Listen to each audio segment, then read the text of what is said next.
छोटा पैकेट बड़ा धमाका। जी हाँ, ऐसे ही एक पोर्टफोलियो रिव्यू करने वाला हूँ अभी। ये पोर्टफोलियो है हरिपदो माइती जी का। तो बहुत छोटा सा पोर्टफोलियो है, इसलिए मैं छोटा पैकेट बोल रहा हूँ। और बड़ा धमाका इसलिए है क्योंकि रिटर्न अगर पिछले साल देखे 2024 में, ये जो फंड है पोर्टफोलियो में, ये सब फंड बहुत ही बढ़िया रिटर्न जनरेट करके दिया है। चलिए देखते हैं। दो फंड है, आप देख सकते हैं। Motilal Oswal mid cap fund है जिसमें 2500 का SIP चल रहा है। बंधन स्मॉल कैप फंड है, उसमें भी 2500 का SIP चल रहा है। और SIP 15 ईयर्स के लिए है। तो इसका मतलब हरिपदो जी का पास लंबा टाइम है, लंबे टाइम पीरियड के लिए इन्वेस्टेड है। आप सिर्फ एक गलती नहीं कीजिएगा, मैं आगे चल के बताऊंगा वो गलती। तो दो जो फंड है आप देख सकते हैं, Motilal Oswal mid cap fund age 10 years है, 10 ईयर्स कंप्लीट कर चुका है। और बंधन स्मॉल कैप फंड, एक मिड कैप फंड एक स्मॉल कैप फंड है। बंधन रिसेंटली लॉन्च हुआ है, 4 ईयर्स 11 मंथ कंप्लीट किया है। फंड साइज 12,000 करोड़ है मोतीलाल ओसवाल का, बंधन का 9,000 करोड़ है। रिटर्न अगर देखें रिसेंटली रिटर्न तो अच्छा है, आप देख सकते हैं 8% का रिटर्न 3 मंथ्स में Motilal Oswal mid cap fund ने बना के दिया है। और बंधन ने 3.69% का, मतलब mid cap fund small cap fund से ज़्यादा रिटर्न बना के दिया है शॉर्ट टाइम पीरियड में। अगर 6 मंथ का रिटर्न देखें तो 17% का रिटर्न मोतीलाल ओसवाल बना के दिया है और बंधन ने 12% बना के दिया है।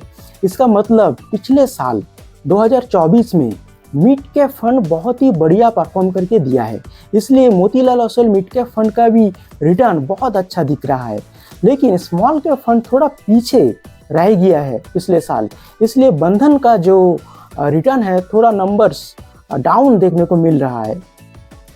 1 ईयर रिटर्न देखें 56.47% का रिटर्न दिया है Motilal Oswal mid cap fund. तो बहुत ही तगड़ा रिटर्न बना के दिया है मोतीलाल ओसवाल का ये फंड।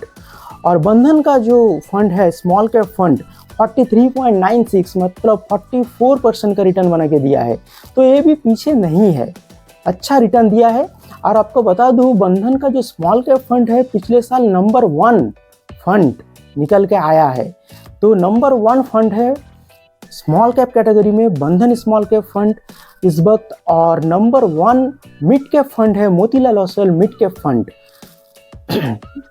3 ईयर्स रिटर्न देखे 35.53% का रिटर्न बना के दिया है Motilal Oswal mid cap fund. और बंधन ने 29.18% का रिटर्न बना के दिया है। 5 ईयर्स रिटर्न 35% से भी ऊपर Motilal Oswal mid cap fund का। तो मोतीलाल ओसवाल मिड कैप जो फंड है ये लंबे टाइम तक अगर आप ये फंड में बने रहेंगे तो बहुत ही बढ़िया रिटर्न आप जनरेट कर पाएंगे। देखिए, कोई भी फंड हमेशा नंबर 1, नंबर 2, नंबर 3 में रैंक नहीं करता। कभी कभी फंड में बुरा वक्त आता है, लेकिन आप इन्वेस्टर्स एज ए इन्वेस्टर्स आपको स्मार्टनेस दिखाना पड़ेगा। आपको उस फंड का साथ खराब टाइम में भी बने रहना पड़ेगा। अगर लंबे टाइम तक आप होल्ड कर पाएंगे खराब टाइम और अच्छा टाइम में, तो आप एट द एंड बहुत अच्छा वेल्थ जनरेट कर पाएंगे। तो बंधन भी बहुत अच्छा फंड है, कोई दिक्कत वाली बात नहीं है। आप अपना SIP कंटिन्यू रख सकते हैं और होल्ड करके रखिए, कभी भी फंड से एग्जिट मत कीजिए। अगर डाउनफॉल आए, अगर फंड में कुछ नेगेटिव रिटर्न्स आप देखें 1-2 साल, तो प्लीज़ पेशेंस का साथ बने रहिए फंड में। और भी देखिए, अगर बहुत ही ख़राब परफॉर्मेंस रहा, बहुत ही बुरा वक्त आ गया इस सब फंड में, तो एग्जिट करने का बात आप सोच सकते हैं।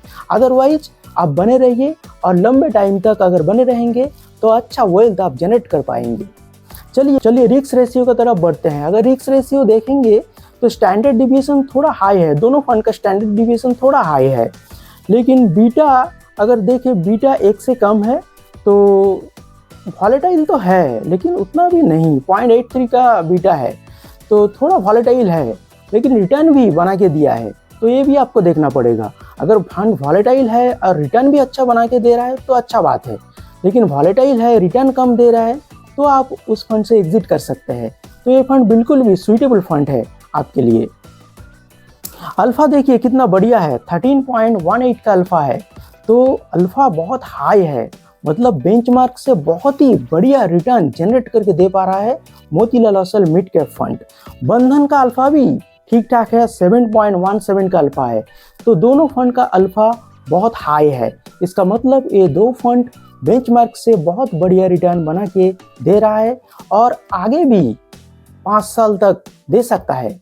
लेकिन खराब वक्त आ सकता है, लेकिन आपको उस वक्त समझदारी दिखाना पड़ेगा। टॉप 3 सेक्टर देखते हैं। मोतीलाल ओसवाल टेक्नोलॉजी में बड़ा एक्सपोजर लिया है, सर्विसेज में लिया है, ऑटोमोबाइल में लिया है। तो सेक्टर वाइज जो तीनों सेक्टर है बहुत ही बढ़िया सेक्टर है, क्योंकि टेक्नोलॉजी सेक्टर फ्यूचर में ग्रोथ बहुत है। ऑटोमोबाइल तो अभी ट्रेंडिंग में चल रहा है, सर्विसेज हमेशा अच्छा परफॉर्म करता है। बंधन देख सकते हैं फाइनेंशियल में बड़ा एक्सपोजर लिया है। तो फाइनेंशियल एक ऐसा सेक्टर है जहां पर ग्रोथ हमेशा रहता है, तो फाइनेंशियल का एक्सपोजर हमेशा अच्छा होता है। हेल्थ केयर में एक्सपोजर नहीं मिलता म्यूचुअल फंड में, तो बंधन में ये एक अच्छी बात है।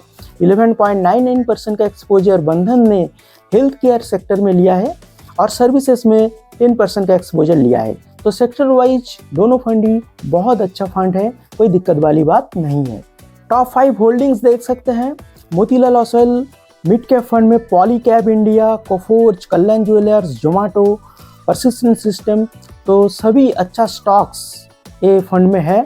हालांकि ज़्यादा stocks Motilal mid cap fund में नहीं रहता, लेकिन जो स्टॉक्स है टॉप परफॉर्मिंग स्टॉक्स इस फंड में है। बंधन में थोड़ा अननोन स्टॉक्स, थोड़ा लेस पॉपुलर स्टॉक्स आप देख सकते हैं। LT foods limited, PCBL limited, Cholamandalam finance holding, Sobha, Arvind, तो थोड़ा कम पॉपुलर स्टॉक्स है, लेकिन ये सब स्टॉक्स अच्छा परफॉर्म करके दिया है पिछले साल और आगे भी दे सकता है। तो ये जो पोर्टफोलियो है छोटा पोर्टफोलियो है, लेकिन बहुत ही तगड़ा पोर्टफोलियो है। तो आप इस पोर्टफोलियो में किसी भी तरह की चेंज करने का कोई ज़रूरत नहीं है, आप बिल्कुल कंटिन्यू कर सकते हैं। तो ये था आज का वीडियो, और ऐसे और भी सारे वीडियो के लिए देखते रहिए मनी माइंडसेट।